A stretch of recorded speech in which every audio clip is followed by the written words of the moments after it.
Hello my dear students, उम्मीद है आप लोग सभी अच्छे से होंगे। तो दोस्तों, आज इस वीडियो में मैं चर्चा करने वाला हूं प्रतिरोध का समांतर क्रम संयोजन क्या है। ओके, तो इससे पहले मैं एक वीडियो बना चुका हूं जिसमें मैंने पढ़ाया था कि प्रतिरोध का श्रेणी क्रम संयोजन क्या है। तो जो भी वो वीडियो अभी तक नहीं देखें तो जाकर के आप देख सकते हैं। बिल्कुल मैंने स्टेप बाय स्टेप सारा चीज़ को मैंने समझा रखा है। तो इस वीडियो में मैं सिर्फ चर्चा करने वाला हूँ प्रतिरोध का समांतर क्रम संयोजन क्या है। तो यहाँ पर जो है इसमें मुख्य रूप से 3 चीज़ पर ही फोकस किया जाता है। सबसे पहला कि समांतर क्रम संयोजन हो या फिर श्रेणी क्रम संयोजन है, उसमें प्रतिरोध का जो है किस प्रकार जो है सजाया जाता है। ओके, सबसे पहले तो प्रतिरोध को ध्यान दिया जाता है। दूसरी बात है कि विद्युत धारा का जो प्रवाह होता है वो किस प्रकार होता है, ठीक ना, यानी कि वो तीनों प्रतिरोध से सेम प्रभावित होता है या फिर अलग अलग होता है। एक तो ये हो गया, और तीसरा ध्यान देने वाली बात ये होता है कि इसका विभवांतर किस प्रकार प्रभावित होता है। ओके, यानी कि वोल्टेज जो होता है वो तीनों प्रतिरोध पर कब सेम होता है और कब अलग अलग होता है। तो याद रखिएगा, एक होता है श्रेणी क्रम, एक होता है समांतर क्रम। श्रेणी क्रम में क्या होता है कि सारे प्रतिरोध को मतलब सीरियल वाइज सजाया जाता है, यानी कि इसका प्रारंभिक बिंदु होता है और इसका यानी पहला प्रतिरोध का अंतिम बिंदु होता है सेकेंड प्रतिरोध के प्रारंभिक पॉइंट से जोड़ा जाता है। फिर इसी प्रकार जो है थर्ड प्रतिरोध के प्रारंभिक बिंदु को जो है सेकेंड के अंतिम पॉइंट से जोड़ा जाता है। तो इस प्रकार एक सीरीज में जब एक दूसरे को कनेक्ट किया जाता है जिसको कहा जाता है श्रेणी क्रम संयोजन। लेकिन यहाँ पर क्या है, समांतर क्रम संयोजन। तो समांतर क्रम संयोजन में क्या होता है कि सारे प्रतिरोध का एक सिरा यानी कि बाएं साइड का जो सिरा होता है वो सभी सिरे को एक बिंदु से जोड़ा जाता है, और जितने भी प्रतिरोध होता है उसके दाएं तरफ का जो जितने भी सिरा होता है वो सभी को एक बिंदु से कनेक्ट किया जाता है। तो जब इस प्रकार का संयोजन होगा तो इसी को क्या कहा जाता है, समांतर क्रम संयोजन कहा जाता है। ओके, तो एक तो ये हो गया। दूसरी बात, श्रेणी क्रम संयोजन में जब विद्युत धारा का प्रवाह होता है, चूँकि तीनों जो है प्रतिरोध एक सीरीज में होता है, इसीलिए तीनों प्रतिरोध से विद्युत धारा जो है एकदम सीधे गुजरती है और तीनों पर जो है समान विद्युत धारा का मान होता है। यानी कि प्रतिरोध पहला सेकंड थर्ड जो भी होता है सभी पर विद्युत धारा का मान क्या होता है, सेम होता है, सभी से सेम विद्युत धारा का प्रवाह होता है। लेकिन जब श्रेणी क्रम संयोजन होता है तो आप यहाँ पर देख सकते हैं कि ये श्रेणी क्रम संयोजन के ये पहले प्रतिरोध दूसरे तीसरे तीनों प्रतिरोध का पहला सिरा यहाँ ए पर कनेक्ट है और ये तीनों का सेकंड जो है यानी कि दूसरा सिरा जो है बी पॉइंट से सभी जुड़ा हुआ है। आप यहाँ पर देख रहे होंगे कि विद्युत धारा का प्रवाह जैसे स्विच ऑन किया जाएगा तो विद्युत धारा का प्रवाह होगा इस तरफ से, यानी धन टर्मिनल से स्टार्ट होगा ये, और जैसे धन टर्मिनल से स्टार्ट होगा तो पॉइंट ए जो है एक तरह से यहाँ जंक्शन का काम करता है, यानी कि पॉइंट ए पर आते ही ये विद्युत धारा जो होता है वो 3 भागों में डिवाइडेड हो जाता है। अब यहाँ पर देख सकते हैं कि यह आपका दिखा रहा है कि विद्युत धारा 1, विद्युत धारा सेकंड यानी कि विद्युत धारा थर्ड, यानी कि ये पहला है, ये दूसरा है, ये तीसरा है, ठीक ना। तो ये यहाँ पर एक ही विद्युत धारा ये 3 भागों में क्या हो गया, डिवाइडेड हो गया। अब यहाँ पर क्या हो रहा है कि एक R1 है, ये R2 है, ये R3 है। तो एक विद्युत धारा प्रवाह R1 से हो रहा है, एक विद्युत धारा का प्रवाह R2 से हो रहा है, एक विद्युत धारा का प्रवाह R3 से हो रहा है। ओके, इसका मतलब है कि प्रतिरोध जो होगा अलग अलग जो होगा, यहाँ पर विद्युत धारा का मान भी अलग अलग होगा। तो याद रखिएगा ये पॉइंट कि श्रेणी क्रम संयोजन में सारे प्रतिरोध पर विद्युत धारा का मान सेम होता है, अलग अलग नहीं होता है। लेकिन समांतर क्रम संयोजन जब रहेगा, इस प्रकार का जब संयोजन रहेगा तो विद्युत धारा का मान सारे प्रतिरोध पर क्या होगा, अलग अलग होगा, क्योंकि सभी पर अलग अलग प्रवाह हो रहा है। ओके, और फिर ये आगे आकर के फिर बी बिंदु पर से फिर एक हो जाती है। इस बात का ख्याल रखें। अब हम तीसरा बात करें इंपॉर्टेंट वोल्टेज के बारे में, विभवांतर के बारे में। तो श्रेणी क्रम संयोजन में क्या होता है, श्रेणी क्रम संयोजन में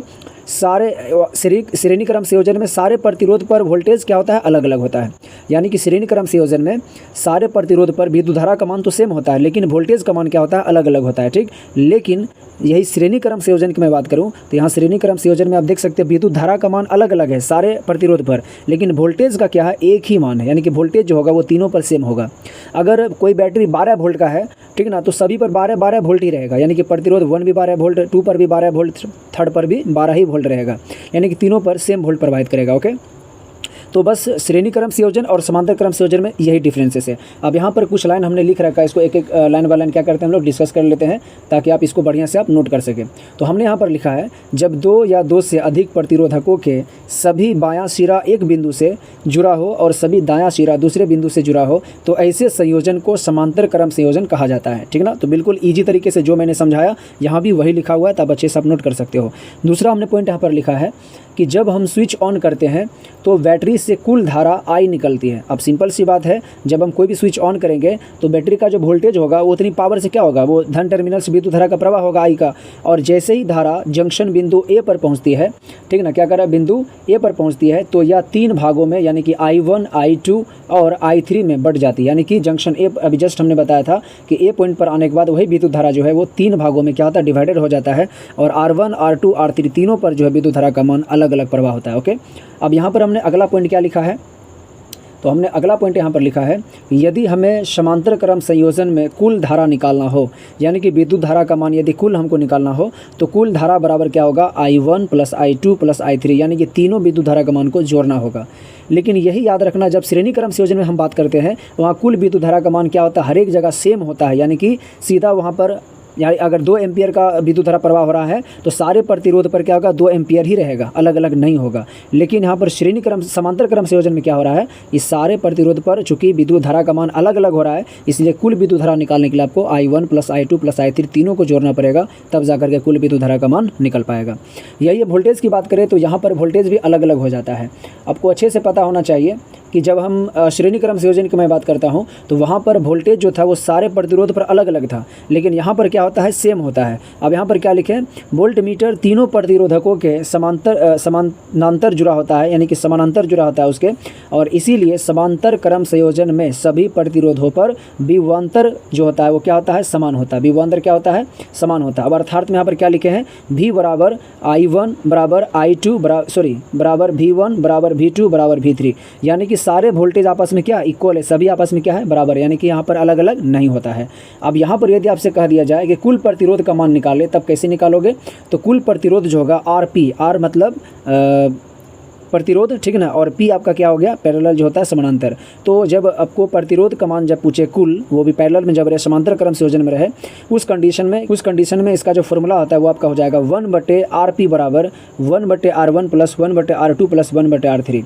वहाँ पर आप देखे होंगे जब श्रेणी क्रम संयोजन होता है तो श्रेणी क्रम संयोजन में RS यानी R सीरीज बराबर डायरेक्ट आपका होता था R1 + R2 + R3, यानी सीधे सभी प्रतिरोध को जोड़ दिया जाता था। लेकिन यहाँ पर क्या हो रहा है, जब श्रेणी समांतर क्रम संयोजन में जब प्रतिरोध जुड़ा रहेगा तो 1/RP बराबर 1/R1 + 1/R2 + 1/R3, यानी कि बटा के रूप में लिखा जाएगा, तब जाकर उसको ऐड किया जाएगा, ठीक है ना। तो ये आपका हो गया समांतर क्रम संयोजन के कुल प्रतिरोध निकालोगे तो इस प्रकार आपको फॉर्मूला सेट करना होगा।